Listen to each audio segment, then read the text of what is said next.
كون شفتوني عام هذا ما كنتوش غادي تعرفوني، ماشي غير في الشوفات ولا في اللبس، ولكن في الهضره، في المشيه، وفي الطريقه باش كنت كنشوف راسي في المرايه. بزاف حاليا كيسولوني كيفاش ولات عندك هاد الثقه في النفس، كيفاش بدلت الاورا ديالي ووليت كنهتم براسي واخا ما كايناش ميزانيه كثيره. اليوم قررت نجلس معاكم بحال اختكم، غنحطوا الميكرو وغنعاود لكم كل شيء من الزيرو، من داك القاع اللي كنت فيه الى اليوم. غادي نشارك معكم 4 ديال الاسرار، او بالاحرى قوانين طبقتها على راسي بلا ما يكلفوني حتى ريال، بزيرو درهم. وكان وعدك إلا عطيتيني من وقتك وكملتي الفيديو للآخر، حياتك غتبدا تبدل من هذا النهار.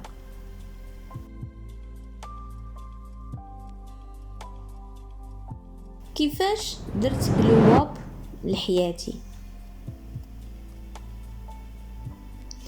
واحد الفترة من حياتي كنت كنحس براسي بحال شي شبح، شبح ما كنبانش قدام الناس. كنت كنمشي للمناسبات ولا نتجمع مع الناس وحتى حد ما كان كيرد ليا البال، حتى حد ما يقول ليا هاد اللبسه جاتك زوينه، يا كتباني زوينه اليوم، عمري سمعتها. كنت كنلبس الحوايج غير باش نتخبى ونتخشى وسط منهم، ماشي باش نبان زوينه. كنت كنشوف البنات واثقات من ريوسهم وكيدخلوا للبلاصه كيعمروها، وكنقول مع راسي هادوك تزادوا هكاك، انا عمري غنكون بحالهم. كنت كنمارس على راسي واحد الحاجه خايبه بزاف، واللي هي جلد الذات. كنت ديما كنشكي انا ما عنديش الزهر، انا ما عنديش الفلوس باش نشري الماركات ونتهلا في راسي، انا ماشي زوينه بحال فلانه. كنت عايشه دور الضحيه وكنتسنى شي معجزه توقع. حتى لواحد النهار وقفت قدام المرايه وكنت كنبكي، لان هاد الشعور كيحسك بواحد الاحباط. كتولي غير كتشوفي راسك في المرايه وما عاجبك حتى حاجه في راسك. شفت في عينيا وقلت، هدرت مع راسي في المرايه بحال شي حمقى، واش هذه هي الحياه اللي بغيتي تعيشي؟ واش غتبقاي ديما مخبيه اللور؟ تماك خديت قرار، وكان احسن قرار صراحه. قرار انني غنقتل ديك النسخه الضعيفه وغنبني راسي من جديد. عطيت لراسي واحد المده، خديت مده ديال 6 شهور. قلت هاد المده خاصني نغير فيها، نبدل من راسي ونتبدل وغنبني راسي من جديد. اول حاجه درتها راه ماشي هي مشيت شريت المكياج والحوايج ونعمر الماريون، لا لا لا لا. انا كنت مآمنه باللي الجمال كيبدا من الداخل. اول حاجه درتها هي نظفت المحيط ديالي. اكتشفت ان كثرة الشكوى والناس السلبيين اللي دايرين بيا هما اللي طافين لي الضوء. وهنا جا السر الاول، قطعي علاقتك مع اي حاجه كتنقص منك. انا شخصيا بديت بالانستغرام ديالي كان فيه غير داكشي خاوي، غير داكشي ديال العياقه، انا عندي، انا شريت، انا در انبوكسين، انا دخلت وبديت كنحيد المتابعه لاي وحده كنشوفها وكنحس بالنقص ولا بالغيره ولا انني ما قادراش ندير داكشي اللي دايره هي. حيدت داكشي كامل وبديت كنتبع غير الناس اللي كيلهموني وكيعلموني شي حاجه زوينه وكتزادني قيمه في حياتي. اما سر ثاني، هنا بغيتكم كاملين ترتقوا ودنيكم وتسمعوه مزيان. لغة الجسد. واحد النهار كنت جالسة وقريت على واحد الحاجة سميتها fake it until you make it، يعني مثلي الحكاية حتى تولي حقيقة. وليت ملي كنخرج الزنقة كندير واحد المجهود، ملي كنكون غادا كنتمشى كنهز راسي الفوق، كنرجع كتافي اللور وكنتمشى بشويه عليا، ما بقيتش كنزرب في المشيه بحال الا هاربه ولا شي حد مجري عليا. تيقوني البنات، المعامله ديال الناس تبدلات 180 درجه. الثقه في النفس ملي كتبينيها في الجسد ديالك وديك النخوه ديال المشيه ديالك، العقل كيتيقها والناس كيبداو يحترموك تلقائيا.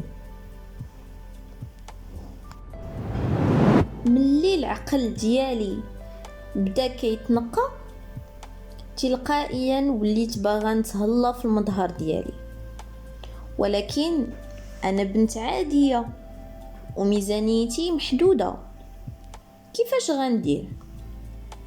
وهنا اكتشفت السر الثالث اللي هو الأنوثة والأناقة.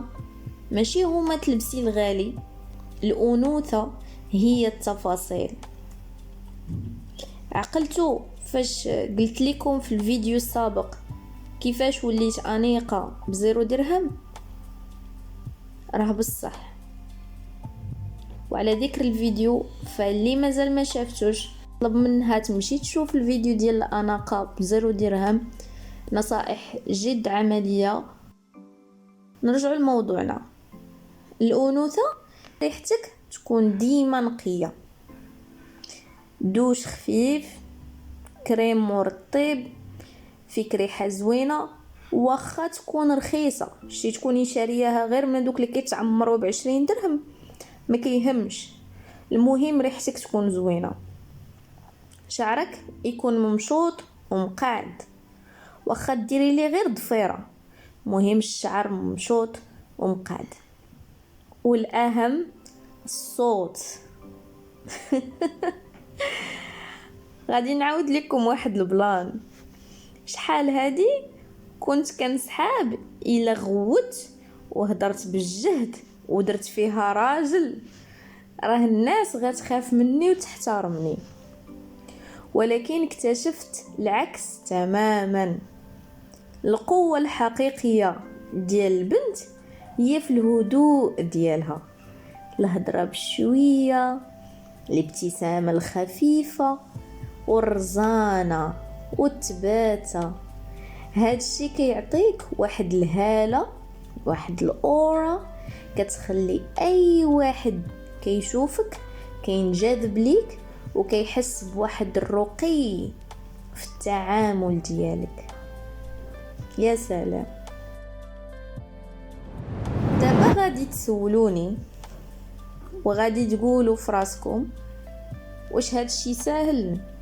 واش ديما كنت انا موتيفي وطايره بالفرحه؟ الجواب هو لا.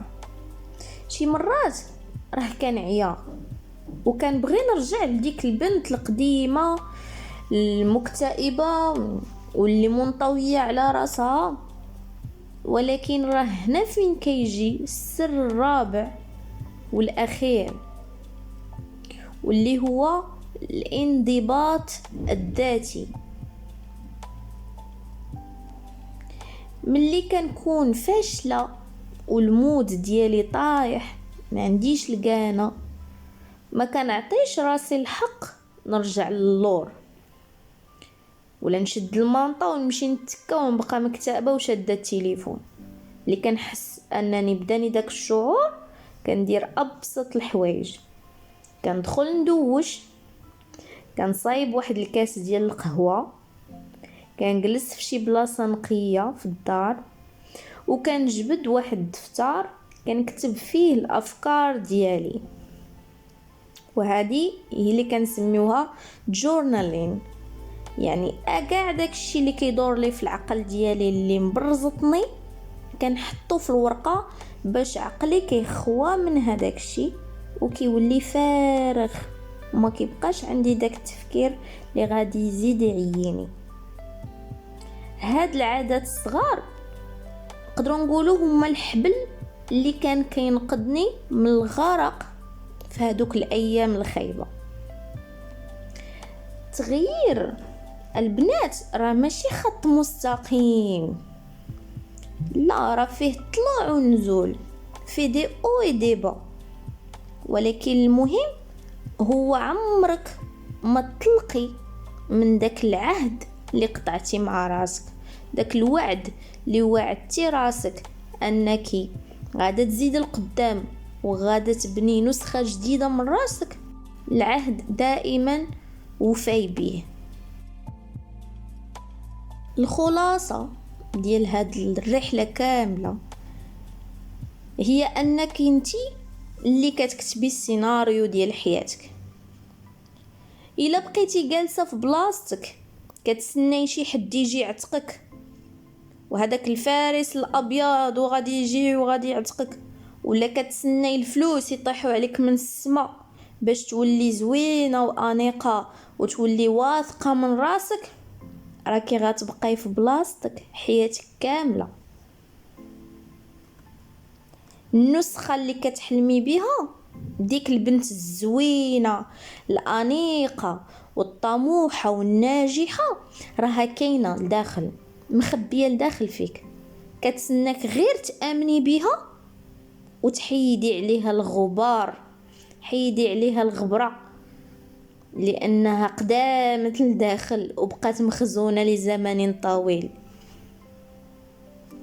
الا وصلتي معايا لهاد الدقيقه في الفيديو كنبغي نقول لك شكرا من اعماق قلبي حيت عطيتيني وقتك، وكنتمنى نكون قدرت نأثر فيك ولو بشويه. ما نوصيكمش تهلاو في ريوسكم وبغيو ريوسكم واستثمروا في راسكم حيت هو اغلى حاجه عندكم.